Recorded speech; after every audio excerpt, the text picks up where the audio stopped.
Oke teman-teman, untuk hari ini ada berita terbaru nih, berita terbaru dari teman kreator kita yaitu Opung Parbilak. Di sini Opung Parbilak membahas dan komentari tentang video yang terbarunya. Nah, yang untuk berita yang terbaru kali ini beda sama yang kemarin. Dan untuk hari ini tentang korupsi. Nah, tentang korupsi ini yaitu masalah ini EKTP. Nah, ini yang jilid yang kedua. Nah, ini bertambah pusingnya ini Ibu Ketum PDIP. Yang kemarin-kemarin Ibu Ketum PDIP ini migrain sebelah. Nah, ini tambah migrain lagi yang sebelahnya. Jadi komplit nih, seimbang kanan kiri. Nah, kenapa Ibu Mega bisa migrain lagi? Nah, karena ini pastinya menyangkut yaitu anak buahnya atau kader PDIP-nya. Supaya teman-teman tidak penasaran dengan videonya, inilah Opung Parbilak membahas dan komentari tentang videonya dengan serunya dan dengan gokilnya Opung Parbilak membahas. Oke teman-teman, mari kita lihat dan kita tonton videonya. Kalian masih ingat nggak waktu Hasto kemarin ditetapkan jadi tersangka? Aku bilang apa? Ini akan ada pengungkapan kasus EKTP jilid 2. Dan sebentar lagi akan terlaksana. Karena salah satu pelaku yang udah DPO sudah ditahan di Singapura. Apa kaitannya Bung dengan Hasto? Karena kemungkinan ada 3 nama lagi yang akan terseret dari kader PDIP. Siapa-siapa aja namanya Bung, sabar kalian. Ikuti cerita ini dari awal sampai akhir biar ketemu kalian siapa orangnya. Aku gak akan spill di menit keberapa, aku akan kasih tahu. Ya, jadi kemarin ya beberapa waktu yang lalu kalau nggak salah tanggal 15 Januari 2025 ya sudah ditangkap ya salah satu DPO kasus EKTP yang bernama Paulus Thanos, ditangkap di Singapura ya. Nah, jadi mungkin kalian bertanya, apa peranannya si Paulus Thanos ini? Nah, kita harus runut dulu dari awal ya. Kita harus runut dari awal sampai akhir supaya kita ketemu kesimpulannya. Jadi penyebutan tentang kemungkinan kader PDIP akan terseret 3 orang lagi namanya nggak menjadi hoax. Karena aku harus bertanggung jawab dengan apa yang kukatakan. Iya kan? Itu dia, yang ku sampaikan ini data, wah, bukan fakta yang dibuat-buat. Jadi kita runut dulu dari awal. Jadi kalau bicara tentang kasus EKTP, ya kiblatnya itu selalu Setia Novanto. Selalu ke situ, nggak ada yang lain. Padahal pelakunya banyak. Yang nerima aliran dana juga banyak. Yang berkeliaran juga masih banyak.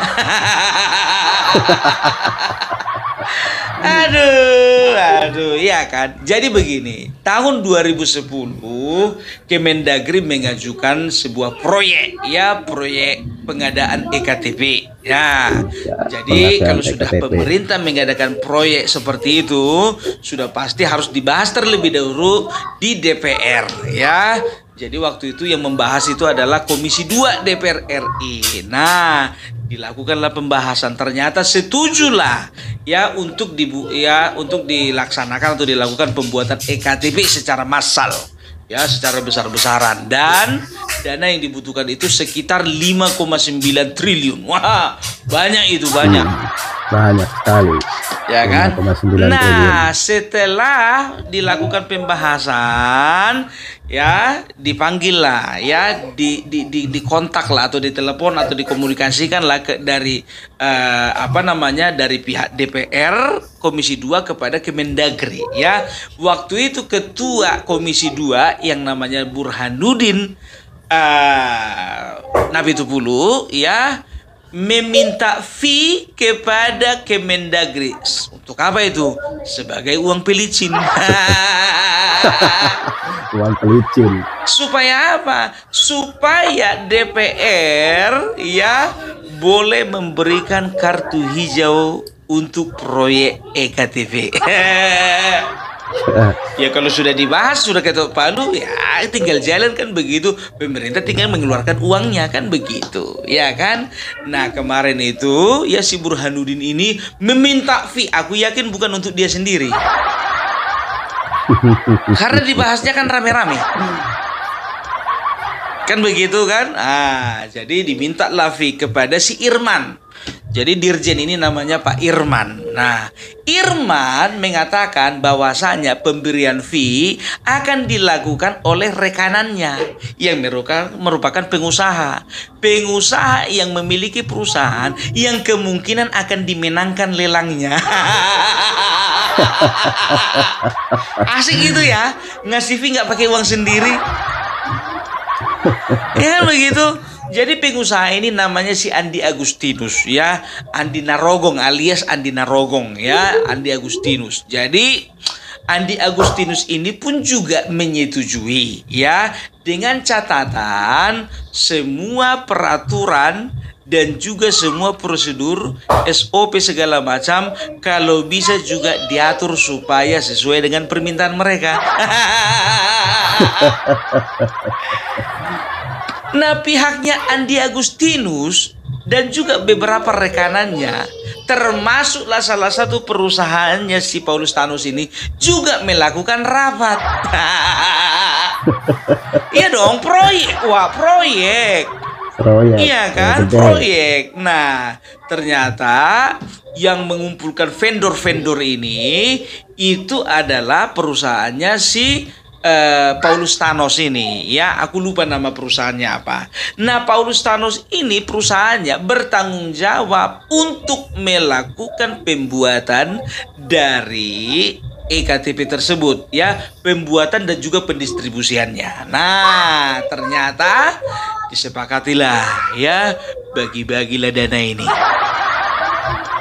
Jadi dana kemarin itu yang turun dari pemerintah itu sekitar dari negara itu 5,9 triliun. Kan begitu. Dibagi-bagilah sekitar 2,4 triliun. Separoh. Separoh. Jadi dibagi-bagilah ini. Tahu kalian persentasenya? Sampai ingat aku persentasenya. Jadi persentasenya aku apa lebih tahu kalian? Untuk Kemendagri mereka kebagian 7%. Ya, 7% itu ada sekitar 365 miliar. Bayangkan, 365 miliar dibagi-bagilah sama orang Kemendagri. Setelah itu 5% untuk Komisi 2 DPR RI.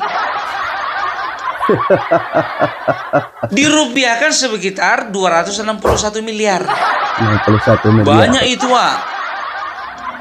261 miliar. Nah 7%, ingat ini 7% itu bagiannya si Setia Novanto dan juga si Andi ini tadi, Andi Narogong ini tadi ya.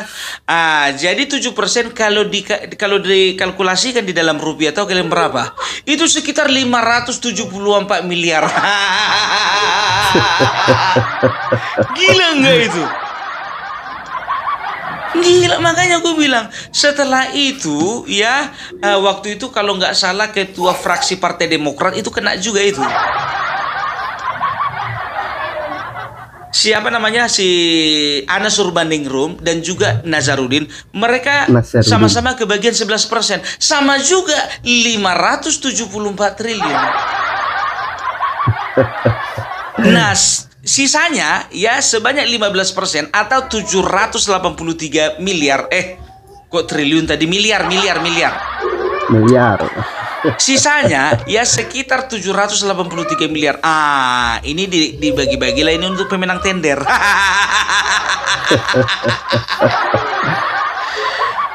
Termasuklah di situ perusahaannya si Paulus Thanos. Ya, udah jelas ya. Jadi untuk Paulus Thanos sendiri pun juga diperkirakan mendapat sekitar 145 miliar.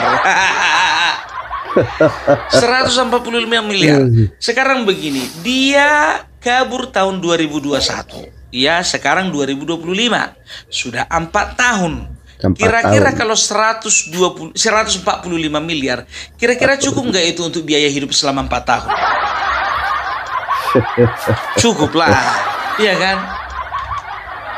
Jadi itu dia. Nah, ternyata ya ketika di dalam sidangnya Setia Novanto ya mengatakan atau menyebutkan beberapa nama ya. Yang pertama itu Ibu Puan Maharani. Ketua DPR RI sekarang. Ya, Setia Novanto mengatakan bahwasanya Puan Maharani menerima uang sejumlah 500 ribu US dollar. Berapa itu? Sekitar 7,5 miliar. Sedikit. Dibandingkan yang diterima si Setia Novanto, sedikit memang. Tapi tetap itu adalah uang korupsi. Setelah itu ada siapa? Ada Ganjar. Nerima berapa? Nerima juga 500 ribu US dollar. Yang ketiga siapa lagi? Pramono Anung. Menerima juga berapa? 500 US dollar, 500 ribu US dollar. Sama-sama 7,5 miliar. Ya, itu kan kemarin kan yang menyampaikan Setia Novanto bukan Opung Parbelak. Ya, sekarang begini yang jadi pertanyaannya, apakah KPK jilid 2 apakah KPK versi terbaru akan mengusut tuntas masalah EKTP? Mudah-mudahan.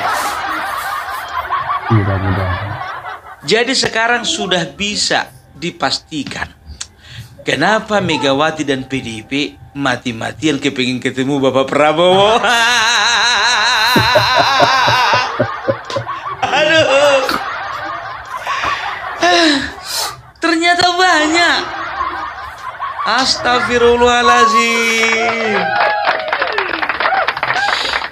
Ya, jadi kayak si Nazarudin, ya kan? Dia itu kalau nggak salah 7 tahun ya, atau 8 tahun. Anas Urbaningrum sudah selesai, sudah keluar dia.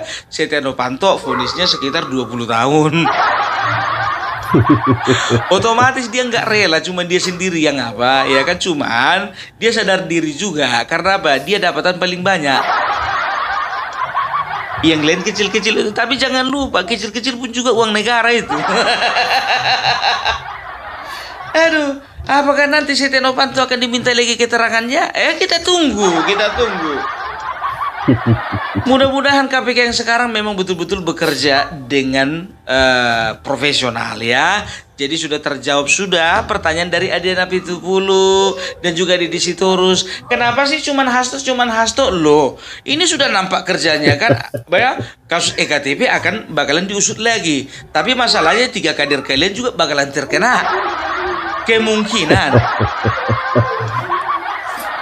Nah inilah dia maunya, kalian jangan bilang kayak gitu tadi kemarin itu. Iyalah kami serahkan semuanya kepada KPK gitu, biar si Hasto aja yang kena tahan, yang lain gak kena getahnya.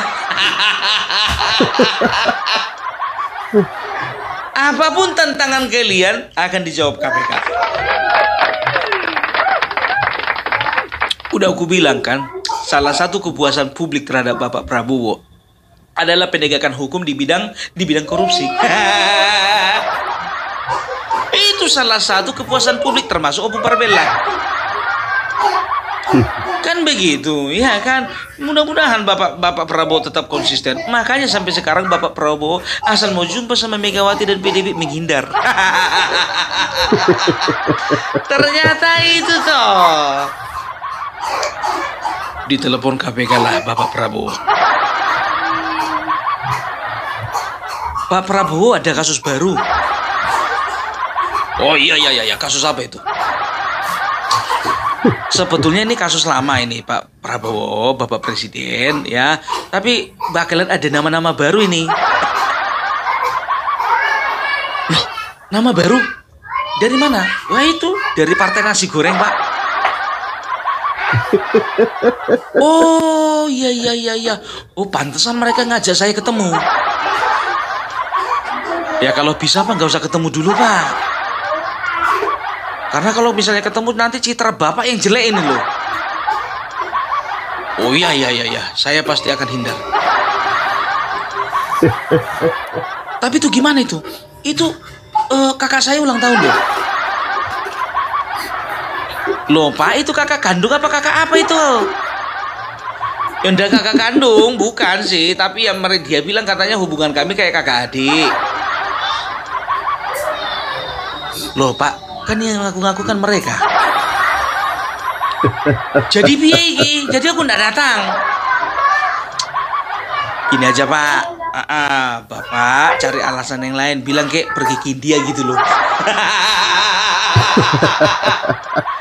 Karena begini Pak, kalau misalnya Bapak dekat-dekat dengan mereka, persepsi publik akan negatif terhadap Bapak.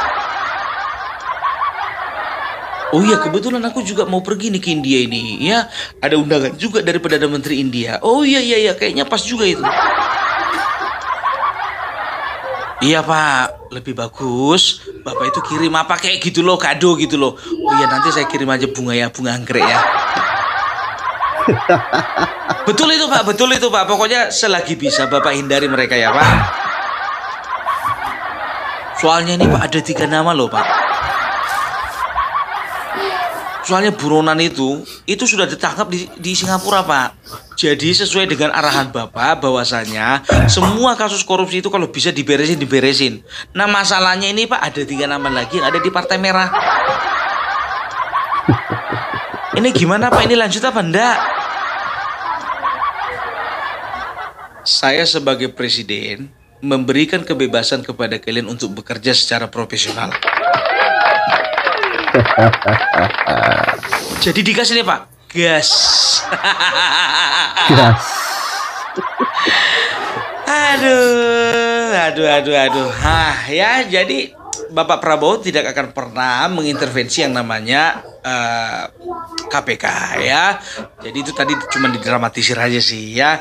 Jadi artinya apa? Ya artinya di sini kita bisa melihat bahwasannya pemerintahan yang lalu ya memang betul-betul amburadul. Loh, maksudnya Bapak Jokowi amburadul? Bukan Bapak Jokowi, tapi oknum-oknum anggota dewan ada di kementerian dan segala macam. Coba lihat itu ya. Jadi kan ya ini kan bukan zaman Bapak Jokowi. Ya, bukan zaman Bapak Jokowi, zaman Bapak SBY. 2009 coba. 2010 2011, ya kan 2013 2017 baru diangkat itu Setia Novanto di KPK kan begitu. Waktu itu dia jadi ketua umum. Jadi ingat ya, bukan masa pemerintahan Bapak Joko Widodo. Bagi kalian para pembenci, siap-siaplah salahkanlah terus Bapak Jokowi. Gitu ya. Tapi untung saja waktu itu tahun 2010 2011 PDIP bukan penguasa, makanya yang kemungkinan terseret namanya cuma 3. Kalau sempat berkuasa di situ kurasa lebih dari 3 itu. Aduh, EKTP ya. Jadi ya itu mengenai pembagiannya tadi kan, persentase dan juga jumlah uangnya. Nah, ternyata sekarang ya ini akan menjadi keresahan ini di tubuh PDIP. Karena apa? Karena beberapa media sudah mempublis bahwasanya ya akan ada 3 nama lagi dari kader PDIP yang akan terseret. Kalau Hasto sih bakalan senang-senang aja karena mereka berdua berlawanan. Tapi yang pusing itu Ibu Megawati.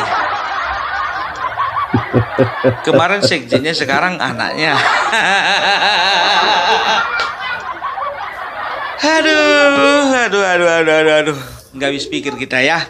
Jadi mudah-mudahan ya KPK boleh bekerja secara profesional. Jadi udah tahu kalian kan siapa itu yang namanya Paulus Thanos. Paulus Thanos itu adalah salah satu pengusaha yang berperan di dalam mengumpulkan vendor ya, dan juga dia itu mempengaruhi ya dan merequest kepada Kemendagri dan juga kepada DPR ya untuk mengeluarkan peraturan-peraturan yang sesuai dengan request dari teknis yang akan mereka lakukan. Aduh, mantap ya permainan kelas kakap. Gitu dia. Oke, jadi nanti kita akan lengkapi info-infonya ya. Jadi itu info yang Opung Barbelak dapatkan mengenai masalah EKTP ini. Oke, jadi itu dulu dari Opung Barbelak. Salam NKRI, NKRI harga mati. Salam. Oke, terima kasih teman-teman yang sudah menonton videonya. Itulah keseruan Opung Barbelak membahas dan mengomentari tentang kasus EKTP. Gimana menurut teman-teman semuanya? Apabila teman-teman ada pendapat atau ada saran, silahkan komen di kolom komentar. Sampai jumpa di video selanjutnya. Selamat beraktivitas. Sampai jumpa.